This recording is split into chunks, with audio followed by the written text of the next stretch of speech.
আসসালামু আলাইকুম, মোহাম্মদ ইফতেখার স্বাগত জানাচ্ছি এনটিভির সকালের খবরে। ক্রাউন সিমেন্ট শিরোনাম দেখছিলেন, এবার পুরো খবর। স্বৈরাচার সরকারের উস্কানির কারণে ছিনতাই সহ ছোট অপরাধগুলো বাড়ছে বলে মনে করছেন স্থানীয় সরকার, পল্লী উন্নয়ন ও সমবায় উপদেষ্টা আসিফ মাহমুদ সজীব ভুঁইয়া। বুধবার মধ্যরাতে রাজধানীর বিজয় সরণিতে প্রেস ব্রিফিংয়ে একথা বলেন তিনি। অচিরেই এসব অপরাধ কমে আসবে বলে আশাবাদ তার।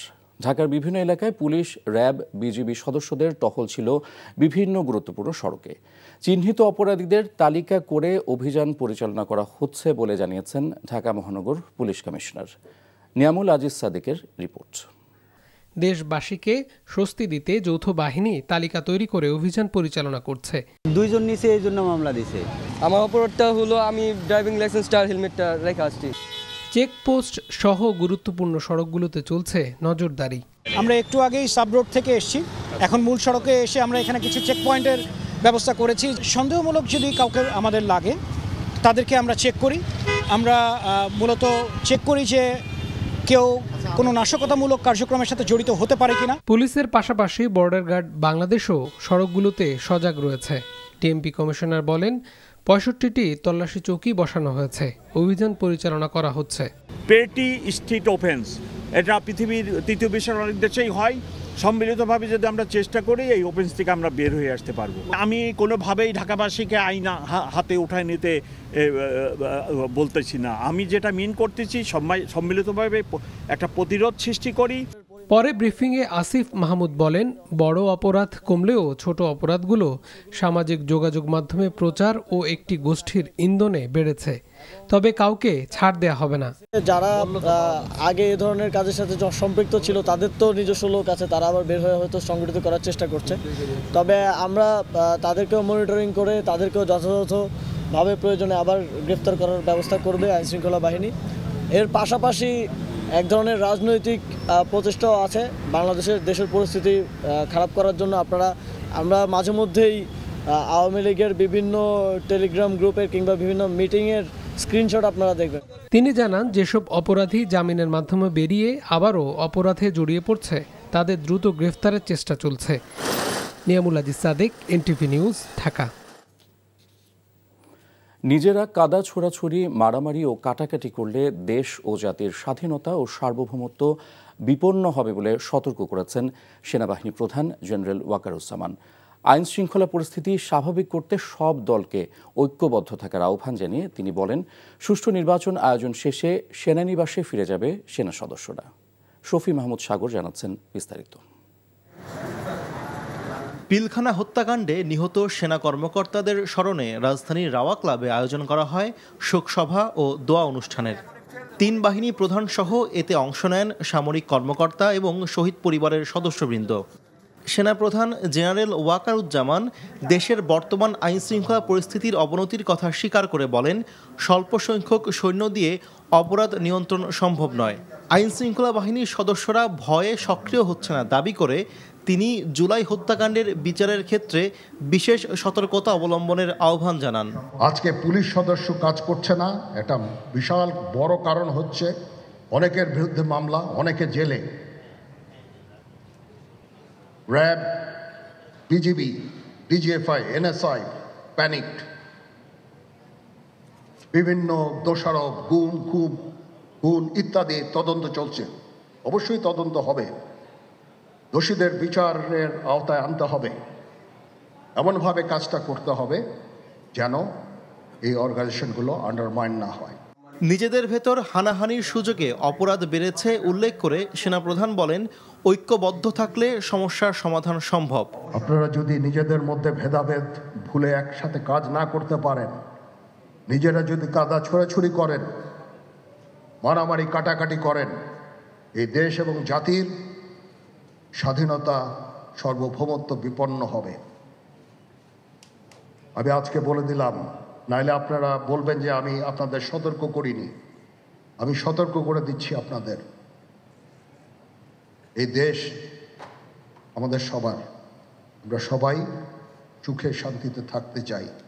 নিরপেক্ষ নির্বাচন আয়োজনের মাধ্যমে দেশ ও জাতিকে ভালো অবস্থানে রেখে সেনাবাহিনী সেনানিবাসে ফিরে যাবে জানিয়ে ওয়াকারুজ্জামান বলেন, পিলখানা হত্যাকাণ্ডের সাথে জড়িত সবার বিচার হবে। আমার অন্য কোনো আকাঙ্ক্ষা নাই, আমার একটাই আকাঙ্ক্ষা, দেশ এবং জাতিটাকে একটা সুন্দর জায়গায় রেখে ছুটি করা। I had enough. Was last 7-8 months I had enough. আমি চাই দেশ এবং জাতিকে একটা সুন্দর জায়গায় রেখে আমরা সেনানিবাসে ফেরত আসব। পিলখানা হত্যাকাণ্ডের দিনকে জাতীয় শহীদ সেনা দিবস হিসেবে ঘোষণা দেয়ায় অন্তর্বর্তী সরকারকে ধন্যবাদ জানান নৌ, বিমান এবং বিজিবি প্রধান। শফি মাহমুদ সাগর, এনটিভি নিউজ, ঢাকা। অন্তর্বর্তী সরকারের উপদেষ্টার পদ থেকে পদত্যাগ করেছেন মোহাম্মদ নাহিদ ইসলাম। মঙ্গলবার প্রধান উপদেষ্টার কাছে তার পদত্যাগপত্র জমা দেন তিনি। পরে গণমাধ্যম কর্মীদের বলেন, গণ অভ্যুত্থানের প্রতিশ্রুতি বাস্তবায়নে মাঠে থেকে কাজ করার লক্ষ্যে পদত্যাগ করেছেন তিনি। গঠিত হতে যাওয়া নতুন রাজনৈতিক দলে থাকতে চান বলেও জানান তিনি। তামজিদ সুমনের রিপোর্ট। আগে থেকেই গুঞ্জন ছিল যে কোনো সময় অন্তর্বর্তীকালীন সরকার থেকে সরিয়ে নেবেন নিজের নাম। অবশেষে প্রধান উপদেষ্টা ডক্টর মোহাম্মদ ইউনূসের কাছে পদত্যাগপত্র জমা দেন নাহিদ ইসলাম।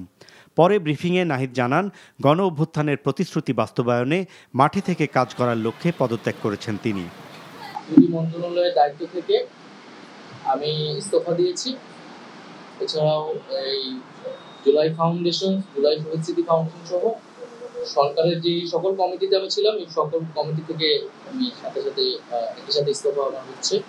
আমি মনে করেছি যে আমার সরকারের থেকে আমার সরকারের বাইরে রাজপথে আমার ভূমিকা বেশি হবে এবং আমার বাইরে যারা আমাদের সহযোদ্ধা রয়েছেন তারাও এটি চান এবং সেই প্রেক্ষিতে আমি মূলত আজকে পদত্যাগপত্র জমা দিয়েছি। নাহিদ মনে করেন, গণ অভ্যুত্থানে অংশগ্রহণকারী শক্তিকে সংহত করতে তিনি সরকারের বাইরে থেকে রাজপথে বেশি ভূমিকা রাখতে পারবেন। নতুন যে রাজনৈতিক দল গঠিত হয়েছে সেখানে অংশ নেয়ার ইচ্ছার কথাও জানান নাহিদ ইসলাম।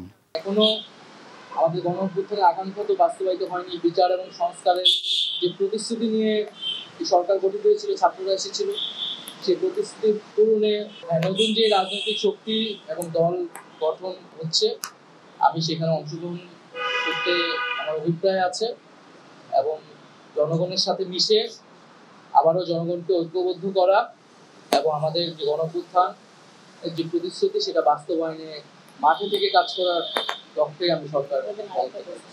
নাহিদ বলেন, অন্তর্বর্তীকালীন সরকারের তথ্য সম্প্রচার এবং ডাক টেলিযোগাযোগ মন্ত্রণালয়ের বাইরেও অতিরিক্ত দায়িত্ব পালন করেছেন তিনি।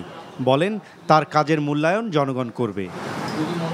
Tamjid Suman, NTV news, Dhaka.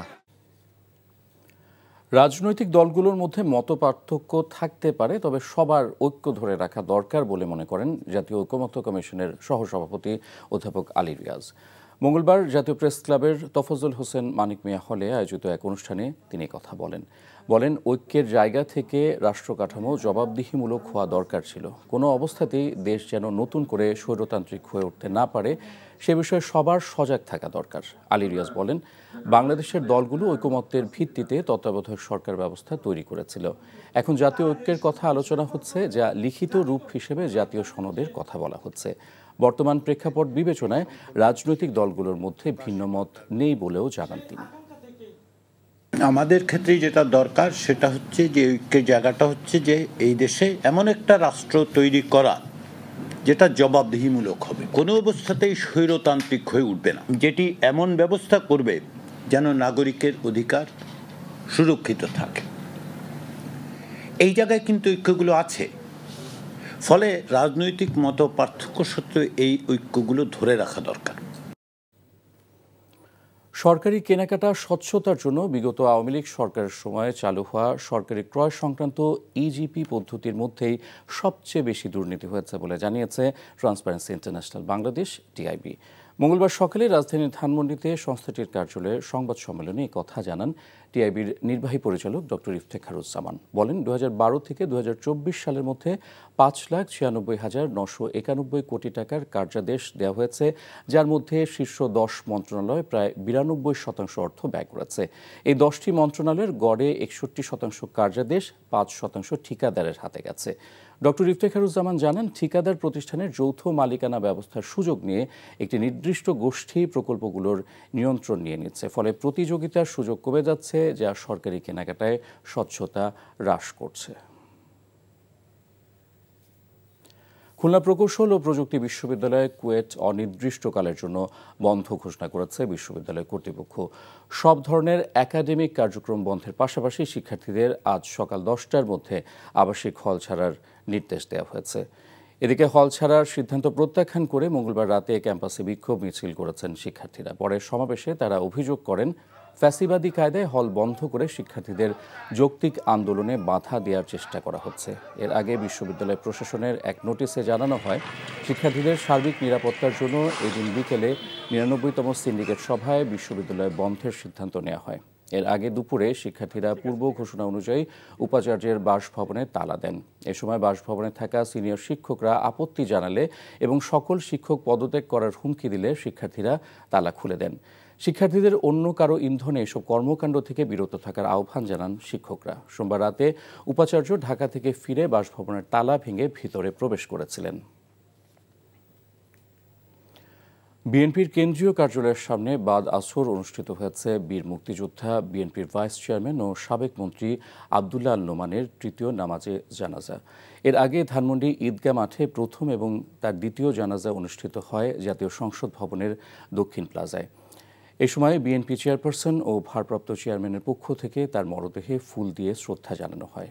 মঙ্গলবার সকালে মৃত্যুবরণ করেন বর্ষিয়ান এই রাজনীতিবিদ। জুনায়েদ আল হাবিবের রিপোর্ট। সংযোজন করা হয়েছে, সেটা পূর্বের জায়গায় ফেরত দেওয়া হোক। বর্ষিয়ান রাজনীতিবিদ আবদুল্লাহ আল নোমান ছাত্রজীবন থেকেই ছিলেন অন্যায়ের বিরুদ্ধে প্রতিবাদী এক কণ্ঠস্বর। জীবনের শেষ দিন পর্যন্ত দেশ ও জাতির জন্য কাজ করে যাওয়া এই মানুষটি চলে গেলেন খুবই অসময়ে। তার মৃত্যুর খবর শুনে বাসায় ছুটে যান তার দীর্ঘদিনের সহকর্মীরা। দেশের এই ক্রান্তিকালে তার মতো রাজনীতিবিদের খুব প্রয়োজন ছিল বলে আক্ষেপ তাদের কণ্ঠে। শুধু চট্টগ্রাম নয়, সারা বাংলাদেশের মানুষের কাছে একটি অতি প্রিয় নাম ছিল আবদুল্লাহ আল নোমান। 1971 সালের স্বাধীনতা যুদ্ধে পরবর্তীকালে আপনার জাতিকে গঠনের ক্ষেত্রে এবং দলকে গঠনের ক্ষেত্রে তার যে ভূমিকা, সেটা আমরা ভুলতে পারবো না। আবদুল্লাহ নোমান সাহেবের চলে যাওয়াটা এটা বাংলাদেশের রাজনীতিতে একটা বিরাট শূন্যতা সৃষ্টি করবে। ধানমন্ডির ঈদগাহ মাঠে প্রথম জানাজা এবং জাতীয় সংসদ ভবনের সামনে দ্বিতীয় জানাজা অনুষ্ঠিত হয় তার।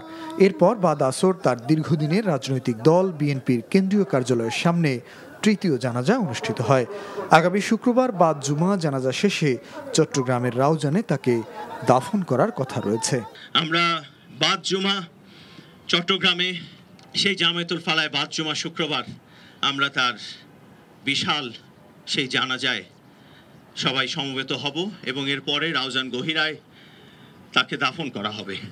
1991 সালে প্রথম সংসদ সদস্য নির্বাচিত হন। বিএনপি সরকারের একাধিক মন্ত্রণালয়ের দায়িত্ব পালন করেন বর্ষিয়ান এই রাজনীতিবিদ। মৃত্যুকালে তার বয়স হয়েছিল 82 বছর। স্ত্রী, এক ছেলে ও এক মেয়ে সহ অসংখ্য গুণগ্রাহী রেখে গেছেন বিএনপির নেতা। জুনায়েদ আল Habib, NTV news, Dhaka.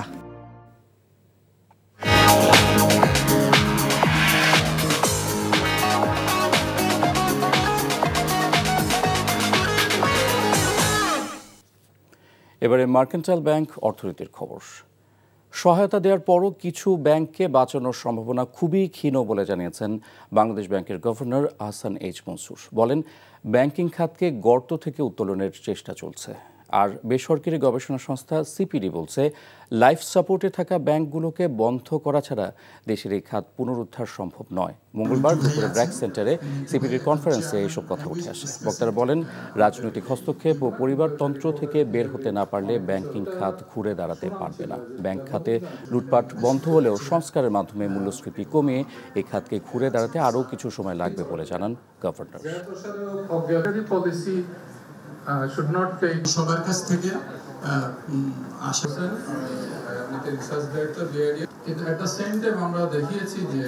MD নিয়োগ দেওয়া কিংবা তাদের করা, তাদের এক্সটেনশন দেওয়া ইত্যাদি সব ক্ষেত্রে কিন্তু নিয়মটা ব্যত্যয় করা হচ্ছে পলিটিক্যাল কানেকশনের কারণে। আর আমরা যেটা বলেছি যে ব্যাংকিং কোম্পানি অ্যাক্ট যেটা, এটা কিন্তু বারবার পরিবর্তন করে সেটা পারিবারিক পরিবারতন্ত্র প্রতিষ্ঠা করার জন্য করা হয়েছে, মানে তাদের সুবিধার জন্য করা হয়েছে, সেটাকে বন্ধ করতে হবে। ইসলামী ব্যাংক এবং ইউসিবিএল এই দুটো কিন্তু মোটামুটি গ্র্যাজুয়েটেড হয়ে যাবে বলে আমরা আশা করি। অ্যাসেট কোয়ালিটি রিভিউ করছি, 1 মাস 2 মাসের মতো হয়ে গেছে, 1 মাসের সেগুলো হয়তো এই মার্চের না এপ্রিলের মাঝামাঝি নাগাদ আমরা আশা করছি রেজাল্টগুলো আমরা পেয়ে যাই। তখন হয়তো সেগুলোকে নিয়ে আমরা চিন্তা করব।